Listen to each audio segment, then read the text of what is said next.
लड़कों प्यार की भीख मांगना छोड़ दो, क्योंकि जो चीज़ भीख में मांगी गई होती है ना वो एकदम नीच चीज़ लगती है। मतलब जैसे तुम रास्ते पे चलते हुए किसी भिखारी को देखो और तुमने उसको देखे, तुम्हारे मन में दया भाव आया कि अरे इसको थोड़ा पैसे दे देते हैं या इसकी हेल्प कर देते हैं, लेकिन कुछ टाइम बाद तुम उसको भूल जाते हो, क्योंकि वो कुछ टाइम तक होता है। मतलब दया भाव कुछ टाइम तक आता है। वैसे ही अगर तुम किसी से प्यार की भीख मांगोगे, किसी को बोलोगे अरे मेरे साथ रहो, मेरे पास रहो, तो मतलब सामने वाले को ये लगेगा कि अरे ये तो सच में ही भिखारी है, मुझसे भीख मांग रहा है।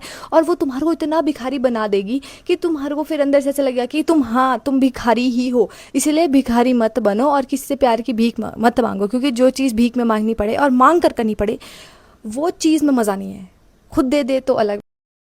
देखो, बिल्कुल सही बात बोली जा रही है। आज के टाइम पर ज्यादातर लड़के ना प्यार की भीख ही मांग रहे हैं। वो क्यों मांग रहे हैं? क्योंकि उनके पास खुद के पास प्यार नहीं है। पर खुद के पास प्यार नहीं है का मतलब क्या है? देखो, खुद की लाइफ में जब तक फुलफिलमेंट नहीं है, खुद की लाइफ में इंजॉयमेंट नहीं है, हैप्पीनेस नहीं है, अपने अंदर से खुश नहीं है, कुछ ऐसा नहीं कर रहे हैं कि उनको बहुत अच्छा फील हो रहा हो, उनको बहुत मजा आ रहा हो कि यार ये काम करने में बहुत ही ज्यादा मजा आता है, कोई पैशन फील नहीं होता है, जिंदा फील नहीं होता है, तो वो सोचते हैं ना कि लड़की से मिल जाऊंगा तो लड़की मेरे अंदर का जो खालीपन है ना, उदासी है, उसको दूर कर देगी और मुझे अच्छा फील करा देगी, जो कि कुछ ही पलों के लिए होता है। फिर उसके बाद वो फिर उदास हो जाते हैं, क्योंकि लड़की भी उस चीज को फील कर लेती है, वो भी चली जाती है, फिर वो खाली हो जाते हैं। तो सीधा सा यही है, जब तक आपकी हैप्पीनेस जो है वो एक्सटर्नल फैक्टर्स पर डिपेंड रहेगी, आपका मूड जो है वो एक्सटर्नल फैक्टर से बहुत ज्यादा अफेक्ट होता रहेगा कि बाहर की कोई चीज या तो मुझे खुश कर देती है या तो मुझे दुखी कर देती है, फिर वो चाहे लड़की हो या फिर कोई लाइफ की सिचुएशन ही क्यों ना हो, तब तक आप परेशान ही रहने वाले हो। आपकी जो इंटरनल सिस्टम होता है ना, कि इंटरनली आप कैसे बिहेव कर रहे हो, इंटरनली कितना स्टेबल हो, उस पर ही सारी चीजें डिपेंड करती हैं। तभी आप जिसे कहते हैं भीख नहीं मांगते हो, आप सिर्फ देना जानते हो, आप सिर्फ लुटाना जानते हो। मतलब एक राजा जो होता है ना, राजा के पास ना बहुत सारी चीजें भरी हुई होती हैं, उसके पास खजाना होता है, वो प्रजा में लुटाता है। लेकिन प्रजा जो होती है ऐसे हाथ फैला के खड़ी होती है राजा के सामने।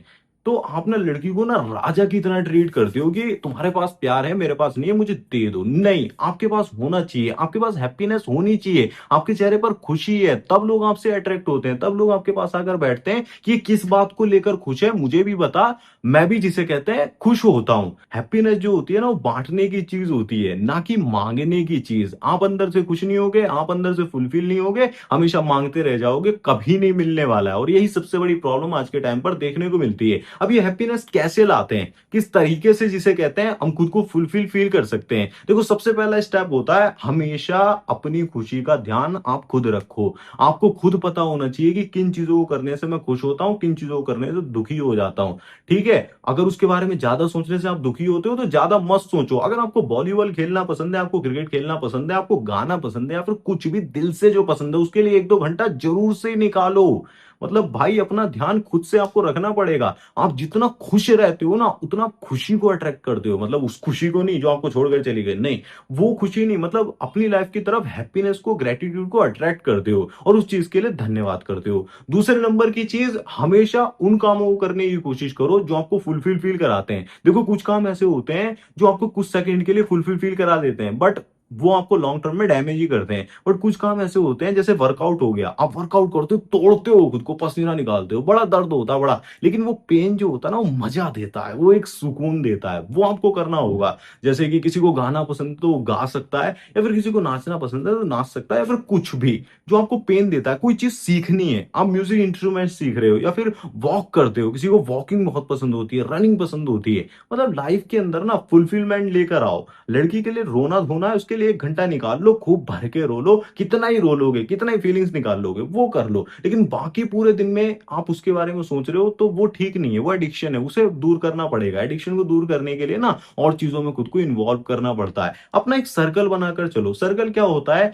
जब आप कुछ चीजों को परस्यू कर रहे होते हो ना, मतलब लाइफ के अंदर कुछ आगे जाना चाह रहे हो, या फिर कुछ बड़ा करना, या फिर कुछ भी करना चाह रहे हो, उससे रिलेटेड लोगों से जुड़ते रहो, मिलते रहो, उसके बारे में जानकारी लेते रहो, क्योंकि वो पर्सन बहुत ही अट्रैक्टिव बन जाता है जिसकी लाइफ में ना एक दिशा होती है। दिशा मतलब डायरेक्शन, की हाँ इस डायरेक्शन में, जैसे सिंगिंग लाइन में जाना चाह रहा है, या फिर करियर में किसी आईआईटी में प्रेफर कर रहा है, इंजीनियरिंग कर रहा है, तो उससे ले जुड़ता रहता है, मतलब ग्रुप से जुड़ा हुआ, लोगों से जुड़ा हुआ, धीरे धीरे जानकारी ले रहा है। और खास करके ना हर इंसान से अटैचमेंट मत रखो। ऐसा भी मत करो कि कोई इंसान आपको अच्छा फील कराने लगा, फिर आप अच्छा फील करने लगे तो दोबारा अटैच्ड हो गए, फिर वो गया, फिर दोबारा डिप्रेस हो गए। नहीं, ऐसा सोच के चलो कि हर कोई व्यक्ति जिसे कहते हैं कुछ टाइम के लिए आया है, कुछ टाइम के बाद चला जाएगा और नई पर्सन के लिए जगह बना देगा, मतलब नया पर्सन भी आ जाएगा। तो ये चीजें होती हैं। ट्रैवलिंग करो, सबसे इंपॉर्टेंट चीज मैं आपको बता रहा हूँ, ट्रैवलिंग करो। जितना आप नए शहर में नए एनवायरनमेंट में जाते हो ना, आपकी एनर्जी बदलती है। नए लोगों से मिलते हो ना, आपकी एनर्जी बढ़ती है। तो खास करके कोशिश करो कि आप ट्रैवलिंग करो, वो भी सोलो ट्रैवलिंग। नए लोगों से मिलो, नए में एफर्ट्स डालो, नया नया खुद को बनाते रहो। देखना आपको कभी भी इसे कहते हैं भीख मांगने की जरूरत नहीं पड़ेगी। अब जो बंदा ना अकेले बैठ के भी खुश होता है ना, उस खुशी की तरफ लोग बहुत जल्दी अट्रैक्ट हो जाते हैं। और जो बंदा अकेले में दुखी है, वो चाहे कितना भी किसी के बीच में रह ले, कितना भी किसी के साथ अपनी जिंदगी बिताने की कोशिश कर ले, खुशी ढूंढ ले, वो खुश नहीं हो सकता है। अगर आपको नहीं समझ आ रहा है कि यार क्या बात हो रही है, कि भिखारी कौन होता है, राजा कौन होता है, या फिर किस तरीके से हम प्रेम को लुटा सकते हैं, प्रेम बांट सकते हैं, तो वो सारी चीजें ना पर्सनली मैं कॉल पर भी बताता हूं, क्योंकि ये डीप में समझने वाली चीजें हैं। अभी समझ लोगे तो लाइफ पूरी तरीके से सेट हो जाएगी। ठीक है, तो कॉल सेशन को बुक करने के लिए मैंने आपको डिस्क्रिप्शन में और पिन कमेंट में लिंक दिया हुआ है, वहां से आप चेकआउट कर सकते हो। थोड़ा पेड वर्क रहेगा, क्योंकि वहां पर आपको एनर्जी भी डालनी पड़ेगी। धन्यवाद। ऐसी वीडियोस को देखने के लिए चैनल सब्सक्राइब कर लो। बाकी मैंने पिछली वीडियो में ये बताया था कि ब्रेकअप के बाद सबसे इंपॉर्टेंट चीज मूव ऑन करना होता है। क्यों लड़के मूव ऑन नहीं कर पाते हैं, वो सारी चीजें डिटेल में स्क्रीन पर वीडियो आ रही है, उसमें बता दिया, एक बार चेकआउट कर लेना। धन्यवाद। अपना ध्यान रखिए, खुश रहें।